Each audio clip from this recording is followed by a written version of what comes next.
Just great to be here. Feel very much at home, and I just always share some simple thoughts. I'm not a particularly clever person. I got one. I left school with one GCE, and that was woodwork. And the only thing I felt good about was Jesus was a carpenter, so that was a bit of a compensation for me. But no, just some simple thoughts, very practical. And I just want to share these with you today, and hope you can take some thoughts away with you that will help you in your daily walk as a Christian. Because being a Christian isn't just about Sunday and here. Being a Christian is about Monday, Tuesday, Wednesday, Thursday, Friday, Saturday, and all the things you do in your weekday, whether it's school, university, or whatever you might do or be, that you can live out this Christian life and be salt and light to other people in the community. Just by the way, I've just got a table at the back with a few CDs on, just preaching CDs. If my style helps you, we know everyone's different. If my style helps you, and you'd like some more, they're just at the back there. They're only cheap. They're not expensive, and there's quite a few books that someone has given us as they closed the Christian bookshop down to say if anybody wants to purchase them. I've slashed the prices massively. All the money goes to missions. The prices are on the back. There's a box there to put any money in. If you take out more than you put in, you're robbing the missionaries, not me. Okay, so I've got to throw that one in, and it makes it feel okay. No, they're just there for you to help yourself with. But there's also these brochures from Assemblies of God about our missions program, and I wasn't even aware till today that Lucas actually has got an article in which speaks of the church plant here, because it's all part of mission and what we do, isn't it? So these are free of charge. They're on the table. Just take one, and then there's some books and CDs if you'd like to help yourself. I'm going to share some thoughts this morning. I'm calling it what I talk about today, underlying principles. And I know you've been talking about David a fair bit, and I want to talk about David, but a little bit to one side of David. I want to talk about David's mighty men. I don't know if you've read about them in the Bible, but these are great characters that served David in an incredible way.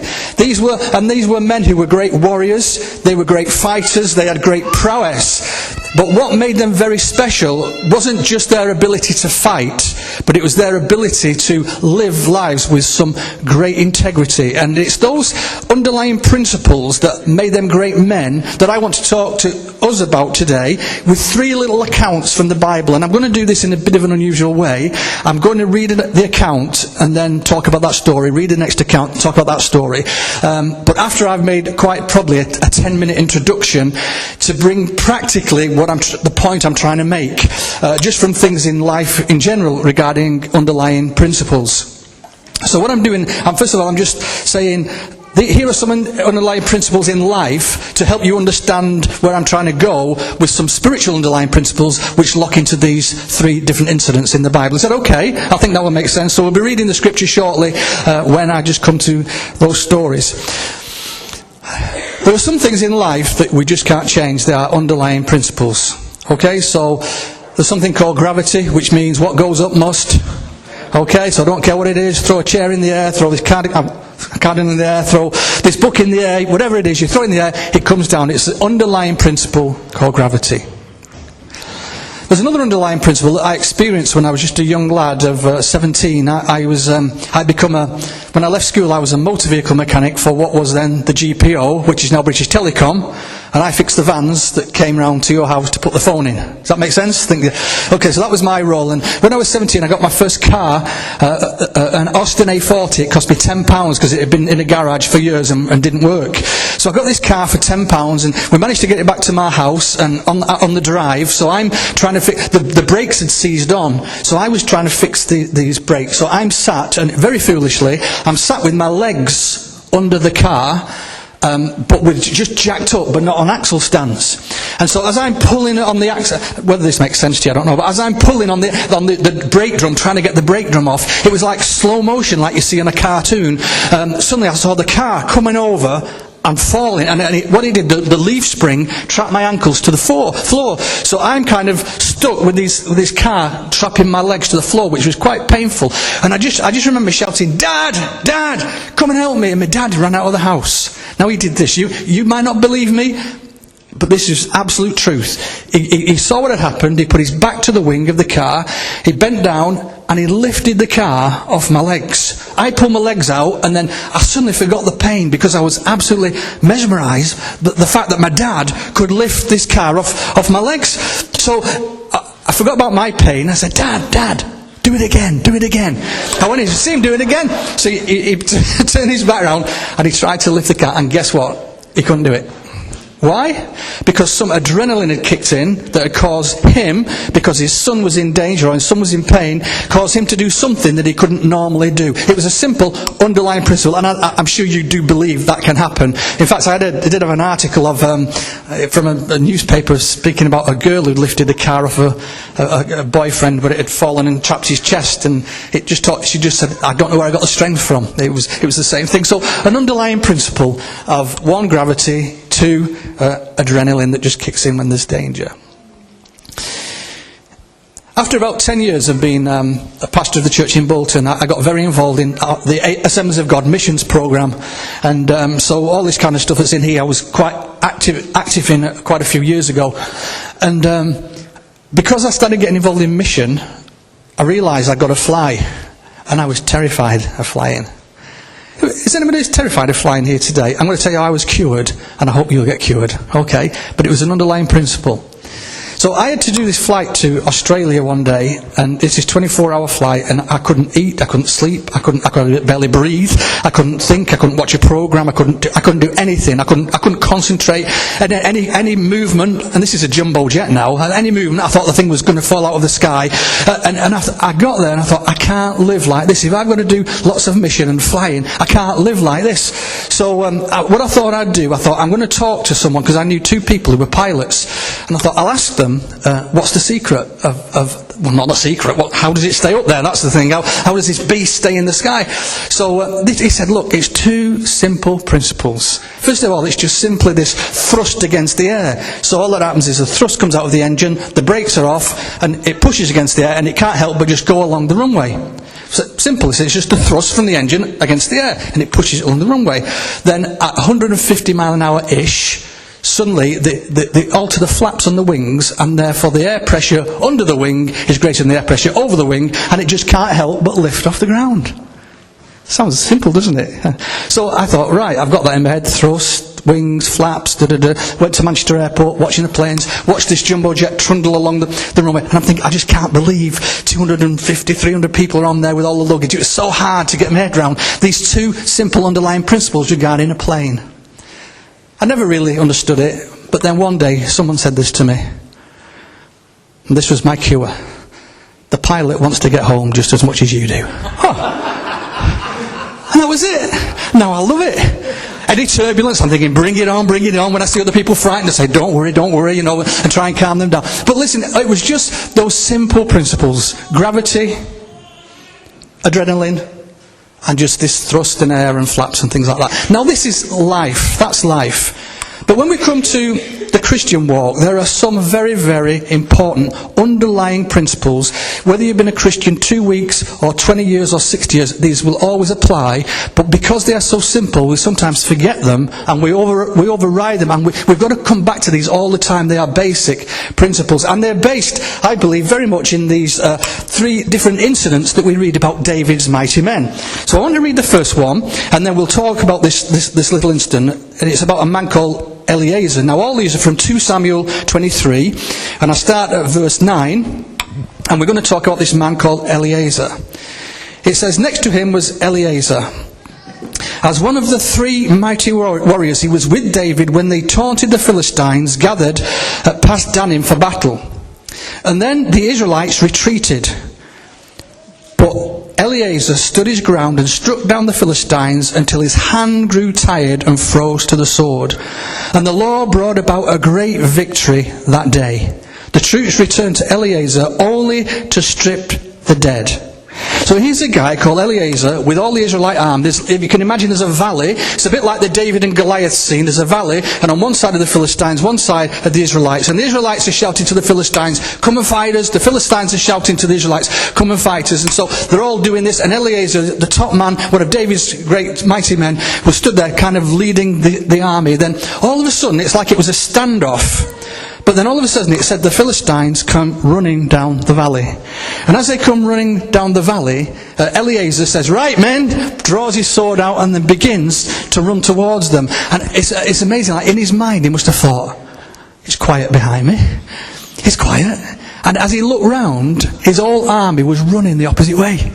And so you can imagine this. He's running towards now the Philistines on his own. The Philistines are charging down the valley. His own men are running in the opposite direction. And this is what the Bible said. He said, he fought them on his own. He fought until his hand froze to the stone, like his sword became an extension of his arm. And the Bible says he fought them, defeated them on his own, and the Lord brought about a great victory that day. It's interesting, it says that the Israelites only returned to strip the dead. Isn't that amazing? That when someone else has done the work, everyone wants to join in. When it goes tough, often people clear off. And I tell you what's a great example today of seeing a church plant that has grown now to this is because people have worked hard and stuck with stuff, even when stuff gets difficult. Because it's very easy to clear off, oh, let's go up to another church, let's go somewhere else, let's try this. It's very easy to do that. But when you stay because you know this is the right thing to do. Now, what was the underlying principle about Eliezer? And for me, it's simply this. It was authenticity. Authenticity means that you do what you say. How many times in life do you see people who promise this and promise that and say, we're going to do this, we're going to do this, we're going to do this, and then they go back on the word? Authenticity means we keep our word. We're people of our word. So when he was shouting to the Israelites, come and fight us, with all these other men, actually, when it came to the fight, he was the only one that stood his ground and did what he said. The rest of them cleared. They were all right with the talk. They were all right with the shouting. They were all right with the bravado. They were all like the two professional boxers before a boxing match. You know, when they go nose to nose, and it's kind of talk, trying to intimidate the other one. There was lots of intimidation going on. But when it came to the real fight, there was only Eliezer who had the authenticity to do what he said. I was thinking about my life. I've been a Christian from the age of 10. And many, many times I've come out in a church for an appeal. I've come out to be prayed for. I've sang some of the songs that we've sang today. I've promised God lots of things. And, you know, we can promise God things sometimes in the emotion of an appeal or the emotion of time. And then maybe we forget what we've said. And then one day we're challenged by God, and God says, I want you to do this, I want you to go here, I want you to do that. And then our response is, because you said you would. And our response is, well, God, it was only a prayer. It was only a song. But listen, when we say words to God, when we sing the songs that we sang, and there were some powerful words this morning, we're going to mean them. If we are authentic people, we mean what we say and we mean what we sing. So in your daily walk, in my daily walk, being authentic is so important that we're people of our word. People that keep our word. Eliezer was a man of authenticity. Then secondly, there was this guy called Shammah. Now this is a very, very interesting one. I've heard this preached on many times. I don't know what the real understanding of this is, but there's a principle I found in this little story. It says this. Next to him was Shammah. And when the Philistines banded together at a place where there was a field full of lentils, Israel's troops fled. So again, the same kind of scenario. But Shammah took his stand in the middle of a field. He defended it and struck the Philistines down, and the Lord brought about a great victory that day. So Eliezer was a man of authenticity, kept his word. Shammah is now guarding a field, right? A field, not a field full of gold or treasure or oil, a field full of lentils with a load of other soldiers. Now you think, why would you give your life for a field full of lentils? How much are lentils? I don't know. Very cheap. Left in the bottom of your bowl when you finish your soup, a few lentils. But these guys were guarding this field full of lentils. And again, when the Philistines came, suddenly they all cleared off, unless this guy called Shammah on his own, to defend the field, which he did exactly like Eliezer had done. And I'm kind of thinking, what's special about this? Well, this is a man who had an underlying principle of what I call integrity. Because he was simply doing the right thing. He was guarding the land. It was his job. It was his role. He was a man of integrity. Integrity means that you do the right thing. When you were at school, maybe you remember when you did fractions, and you did a third or a quarter or a fifth or 3/5 or something like that. It was always a fraction of a whole. And integrity is based on that word. It's based on the fact of everything being whole. When we do the right thing.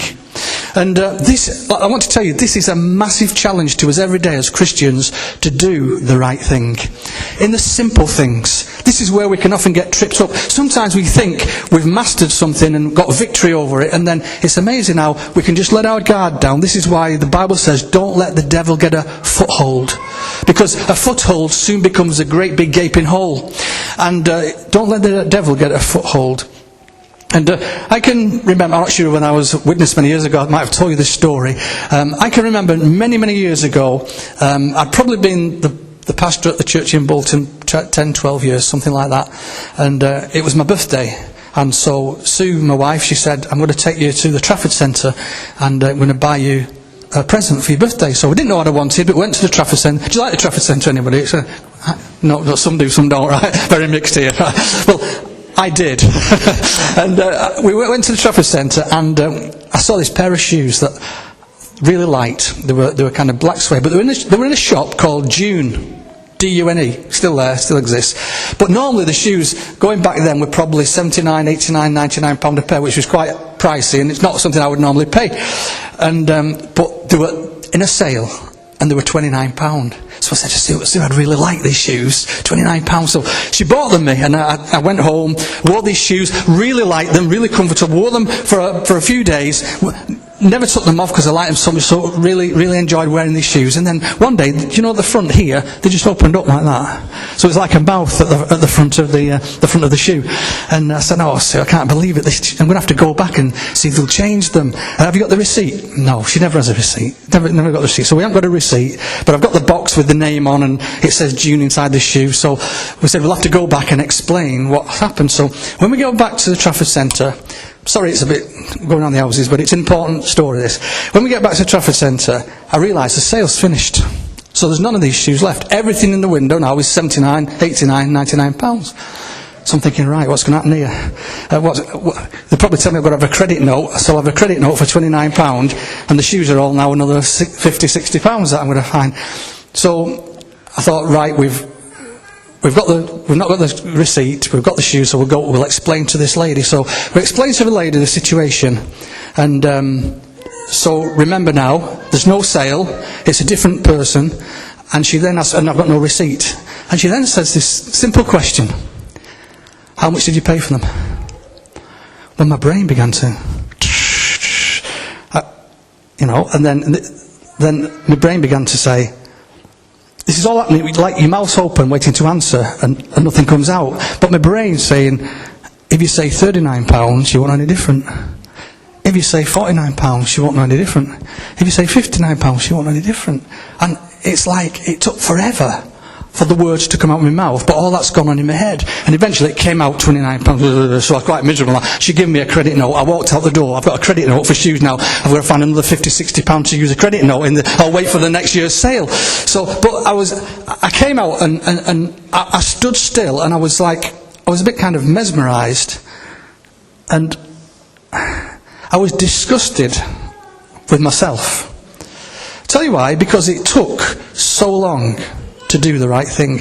And listen, I'm not a money person. I'm not one that's taken up with money or stuff. It's not even like it's a big issue to me normally, but it was like I was locked into this thing whereby a simple question floored me. And it wasn't, and don't take, I'm not making titles here, but this wasn't Ian Watson, the mechanic at the GPO. This wasn't Ian Watson, the kid from Shoecroft Avenue where he grew up. This was Ian Watson, senior minister of the Bridge Church Bolton, who was always telling the people it's important to do the right thing. And normally it wouldn't be an issue, but it's just like, wow, where did that come from? The battle that I had in here just to do the right thing. We can't, when we talk about the right thing, we can be quite selective with integrity. I believe there's selective integrity. So, you might say, right, you've got very strong opinions on morals and what can happen and can't happen in church and all that kind of stuff, and that's fair comment. But then you don't mind sometimes when you fill your expense form in at work, putting a few extra miles on because you think you deserve it, or because you think they can afford it. Or so we're strong on one thing, but so it's what I call selective integrity. I always remember this story, which makes me laugh, smile, but it challenges me deep inside, about this couple who, on their way home on a night out, they decided to pull in at McDonald's and have a drive-in and a takeaway from McDonald's. They pulled in at McDonald's and they said, can we have 2 Big Mac meals, please, and 2 coffees, and then they drove off and pulled in a lay-by to eat the supper. And when they opened the bag, instead of the 2 Big Mac meals, it was all the take-ins. It was full of money. The manager had put the take-ins in the bag to disguise it and then give them the wrong bag, and so they've got the money instead of the burgers. So this guy thinks, we can't do this, we've got to take it back. Says to them, we've got to take it back. So they drive all the way back to McDonald's and speak to the manager, and he can't believe it. Thank you, I didn't know people did that anymore. I didn't know there was honesty. I didn't know there was integrity in our world like this today. So he said, come in, sit down, come to the table, and you can have as much as you want. 55 Big Mac, 45 coffees, 15 apple pies, have anything you want, all yours, free of charge, sit down and eat it. So fine, we'll have a meal. So they sat down, and they were now going to have their meal, but now instead of a lay-by at the table in McDonald's. Now as they're just eating, the manager comes and he says, I'm just making a phone call because I want to take a photograph of you, and I want the papers to come, and so they can have a photo to say there are still honest people in our world today. There are still people, and tell the story of what they've done. No, it doesn't matter, just we'll eat the food and we'll go. Anyway, this went on backwards and forwards. This guy wanted to get the newspaper people to them saying they just want to go. And in the end, the guy who got the free McDonald's, he says, look mate, he says, we appreciate what you've done, we don't want the newspaper here simply because the woman I'm with isn't my wife. So here's a guy that's now strongly opinionated on the finance, but somehow he's having a bit, going on with another lady that's not his wife. But that's what you call selective integrity. I'm telling you, because I've been in church a long time, I've seen plenty of that in church life. We have got to be people, which means we always do the right thing. And Shammah was a man of integrity. He was one of David's mighty men. He was a great warrior, not just because he was a great fighter, but also because he was a man of integrity who did the right thing. So Eliezer was a man who did what he said, a man of authenticity. Shammah was a man who did the right thing, a man of integrity. And then we get this very interesting last story, and I'll read from verse 13 of that same passage. It says this, just listen carefully. During harvest time, 3 of the 30 chief warriors came down to David at the cave of Adullam, while a band of Philistines were encamped in the valley of Rephaim. So picture that, they're camped in the valley, and David's in this cave of Adullam. At that time, David was in the stronghold, and the Philistine garrison was at Bethlehem, and David longed for water. He said, oh, that someone would get me a drink of water from the well near the gate of Bethlehem. So the 3 mighty warriors broke through the Philistine lines, drew water from the well near the gate of Bethlehem, carried it back to David, but he refused to drink it. Instead, he poured it before the Lord. He poured it out before the Lord. Far be it from me, Lord, to do this, he said. Is this not the blood of the men who went at the risk of their lives? And David would not drink. Such were the exploits of the 3 mighty warriors. 3 guys who I believe their underlying principle was their devotion to the Master. Can you just picture the story? David is walking around in this cave, a bit depressed at the time, and I'm from Manchester. I've been in Manchester all my life, and from the north, and you've heard people say, haven't you, many times, oh, I'd love a nice cup of tea. You hear people say that? Do you say that? I love a nice cup of tea. And it's like it's a cure for all ills. If something's going wrong, let's have a nice cup of tea. If this happens, let's have a nice cup of tea. It's a bit like that in this cave. And David is, maybe muttering under his breath or just quietly, oh, I could kill for a drink of water. He's just talking. Somehow it's coming out, and these guys are overhearing. But he's specific. He doesn't want it out of the tap. He doesn't want it from a bottle of Evian. He wants it from the well at the gate near Bethlehem, which must have been, Coca-Cola water or Sprite, something special of this water. But he wanted this specific water. But he's just saying this to himself, and the guys overhear him.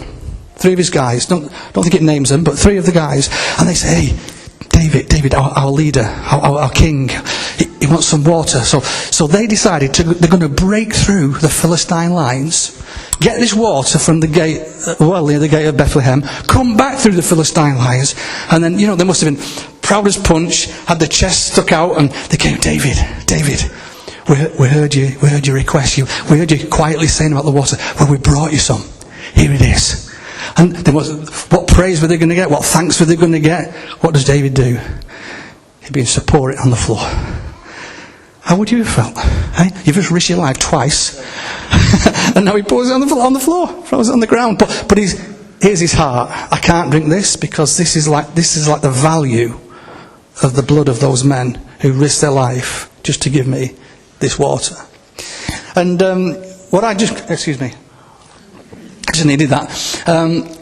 What that says to me is these were men who were totally devoted to their master, their leader, the one who'd been their mentor, the one who killed the lion and the bear and Goliath, the one who they'd seen, set the scene, set the pace, a great light, even though he got stuff wrong, we know he got stuff wrong, but set this standard for them of integrity and authenticity, and now they just wanted to serve him. And I just, there's a passage in the Bible where, I think it's in Exodus, where it talks about Hebrew slaves. When they worked for someone for 7 years, they were allowed to go free. But it says, there's a particular line that I think is very special. It says if they wanted to stay, they could go to the master and say, I don't want to leave. And the master would take him to a doorpost, and they would put a hole in the ear, so that everywhere they went, people would know they committed themselves to a master. Whether in Tesco, Sainsbury's, or wherever they might go, there's a hole, and they clearly were a servant of the master. But this is the words in the Bible. I think this is probably in King James, because I remember it from years ago.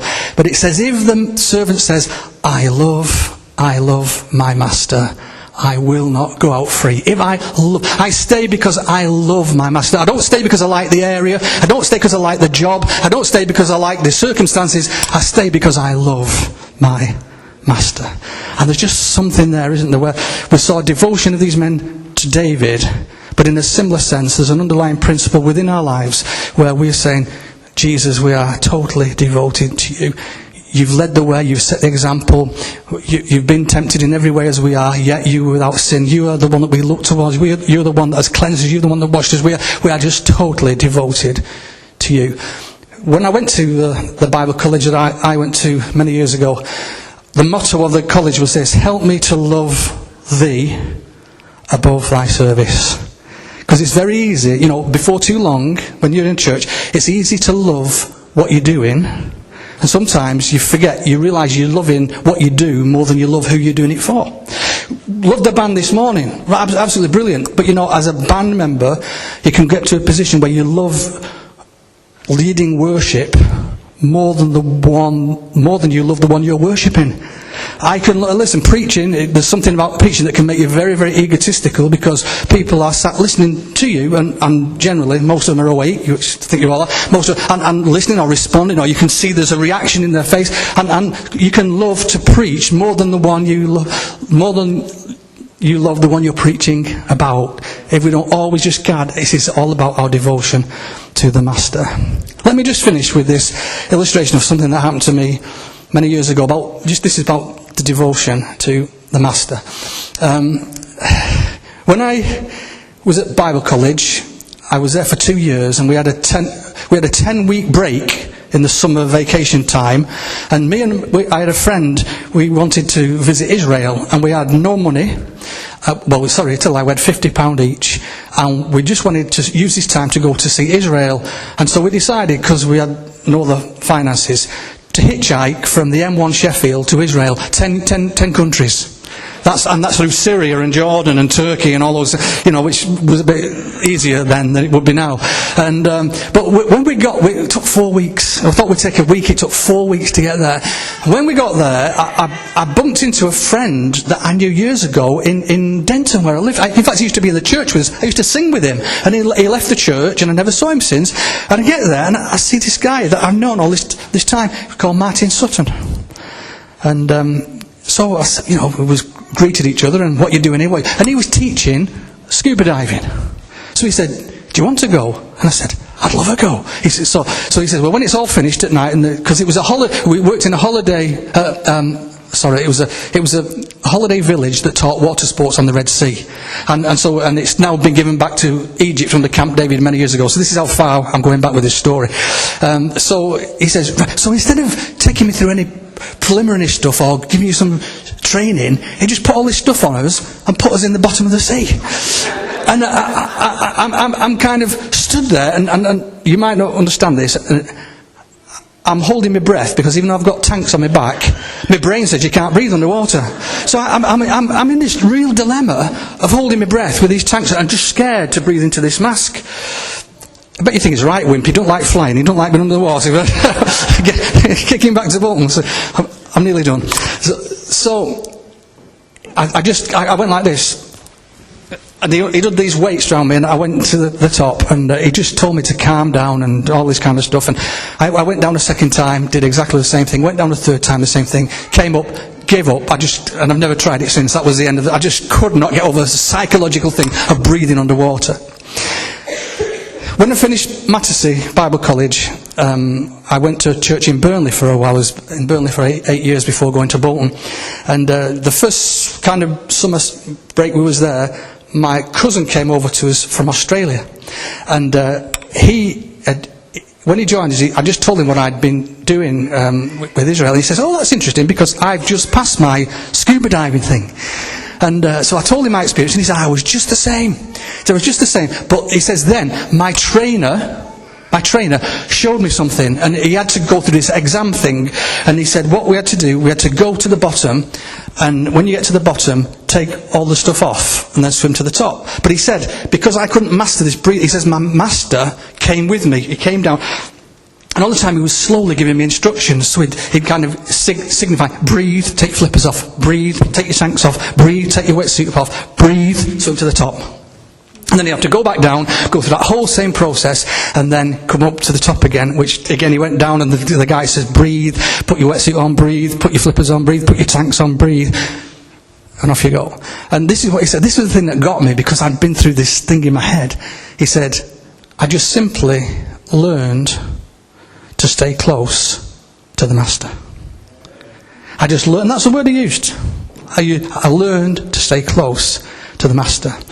And you know, when we are devoted to Him, it only ever really works when we stay close to the Master. And the stuff that we will battle with, the stuff with the shoes, the stuff with that guy in the burger place, if we are constantly in tune with the Master, listening to them, because if we forget the Master, we go and do our own stuff and very quickly get it all wrong. But when we stay close to the Master and copying Him all the time, saying, you know, and I don't mean, you understand what I'm saying, don't you? He's with me all the time. We communicate with Jesus all the time. We have this one-to-one, so it's not like a prayer at the morning, and that's it for the rest of the day. See you tonight, God, or anything like that. But it is our relationship with Him that we are devoted to Him because we want to serve Him, because we love Him. And so in this great passage where we talk about David, and I know you've talked a lot about David, but don't forget what David lived, his men began to absorb. And that's what happens. This is why the Bible says you are salt and you are light. When you put salt on your food, you don't kind of wave it over it, do you? You actually put it on, and when it engages, it brings flavour. So you bring flavour or savour to a world that has no flavour.